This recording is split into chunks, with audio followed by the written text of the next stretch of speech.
بڑے اللہ کے ولی ہیں، جب یہ چوٹی کے بڑے عالم ہیں، جب ان کو کسی نے کہا کہ سائیں حضرت آپ کے پاس علم ہے لیکن مرشد نہیں، فائدہ کیا؟ عالم ہے لیکن مرشد نہیں۔ فرمایا اچھا ضروری ہے؟ بولا ضروری ہے۔ پھر گئے کس کے پاس پتہ ہے تمہیں؟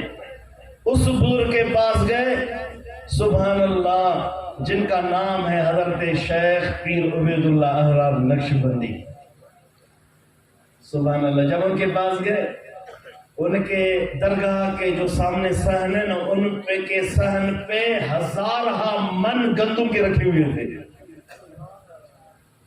مڑن جو تعداد، ٹنن جو تعداد میں کڑک جائیے دڑا، بڑے بڑے ڈھیر۔ یہ عالم شخص اس نے کہا کہ یار یہ تو پیسے والا پیر ہے، ان کے پاس بہت پیسہ ہے، میں تو ایک عالم، کیونکہ ان کو علم تو تھا، ناس تو تھا، نفات الانس ان کی کتاب ہے، شواہد النبوت ان کی کتاب ہے، شکل المات ان کی کتاب ہے، فقیر کے پاس ان کی کئی کتابیں ہیں، بہت اچھے بڑے عالم ہیں۔ تو اس نے کہا کہ اب یہ پیر ہو سکتا ہے کیا؟ اچانک بولا اتنا میں سفر کر کے تھک گیا ہوں، وضو کر کے تھوڑا میں سو جاؤں۔ سو گئے۔ سونے میں انہوں نے دیکھا کہ قیامت قائم ہوئے، اللہ کی بارگاہ ہے، مجھے بلایا گیا کہ حساب کتاب دو، میں وہاں پہنچا، اللہ نے مجھے فرمایا جامی فلان ہزار کے شخص کے آپ 10,000 کی قرض آئی ہے، قرض کیوں نہیں دیے؟ تھوڑا گال کے سمجھ جو ننڈر کی گال۔ جامی کہتے ہیں مجھے اللہ نے بلا کر فرمایا 10,000 فلان کے قرض آپ پر رہ گئے، کیوں نہیں دیا؟ میں خاموش ہوا، رب باقی میں نہیں دیا، حساب کتاب دیں۔ ایک بزرگ آئے سفید ریش کے ساتھ، انہیں نے بولا رب اس یہ میرا گندم کا ڈھیر ہے نا، گندم کا، یہاں سے ان کے 10,000 کاٹو۔ کاٹا گیا، جامی خوش ہو گیا، بیدار ہوا۔ جامی نے سوچا سبحان اللہ، یہ کس نے اگر مجھے جان چھڑایا قیامت کے نفسا نفس کی عالم سے، چلو اب جاتے ہیں بزرگ کی زیارت کرتے ہیں۔ جب سامنے گئے سبحان اللہ وہی بزرگ تھے، میرے کے 10,000 نیند میں۔ پیر عبید اللہ احرار وہی ہے، عام میں قصہ نہیں پڑھتا، میرے پاس ان کی 898 ہجری کے بزرگ ہیں، آج کے نہیں ہے کہ فلان مسئلہ کے فلان مسئلہ، 898 ہجری میں وفات پائے ہیں۔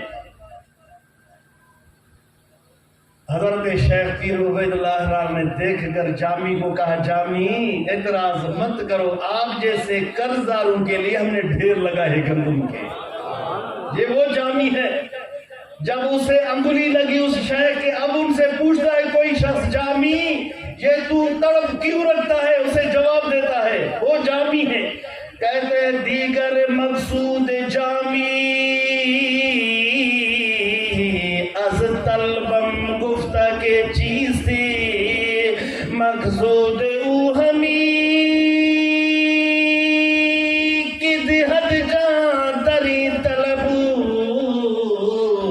مقصود او ہمی کی دہت جان۔ فرماتا ہے جامی سے اگر پوچھو جامی تو کیا کر رہا ہے، جامی مختصر جواب دے رہا ہے۔ جامی یہ کہتا ہے اس طلب میں راستے میں مر جاؤں، جامی یہی چاہتا ہے۔ پہنچنے میں میرا مقصد نہیں ہے، پہنچوں یا نہیں پہنچوں وہ الگ بات ہے، جامی یہ چاہتا ہے طلب میں اس راستے میں وفات پاؤں، جامی یہی کہتا ہے۔ علامہ ثناء اللہ صاحب نے بھی ایک پڑھا تھا شعر، کہتا ہے کشاف ہدایت اگر حفظ بخوانی، کشاف ہدایت اگر حفظ بخوانی، تعدل ندی بپا کا ہیچ نگانی، تعدل ندی بپا کا۔ ایک تفسیر ہے کشاف، ان کے مؤلف امام زمخشری، کہتا ہے کشاف ہدایت جس کے مؤلف علامہ مرغی نانی، کہتا ہے وہ 4 جلد میں ہدایت، کشاف فقیر کے پاس ہے تفسیر کشاف، زمخشری کے 4 جلد میں، کہتا ہے کشاف و ہدایت اگر حفظ بخوانی، اے مولوی صاحب کشاف ہدایت اگر آپ یاد بھی پڑھے نا، اگر اللہ کی کامل ولی کو اپنا دل نہیں دو گے کچھ نہیں سمجھو گے۔ یہ فقیر عرصہ میں اس دلدل میں مبتلا تھا کہ علم لدنی کیا ہے۔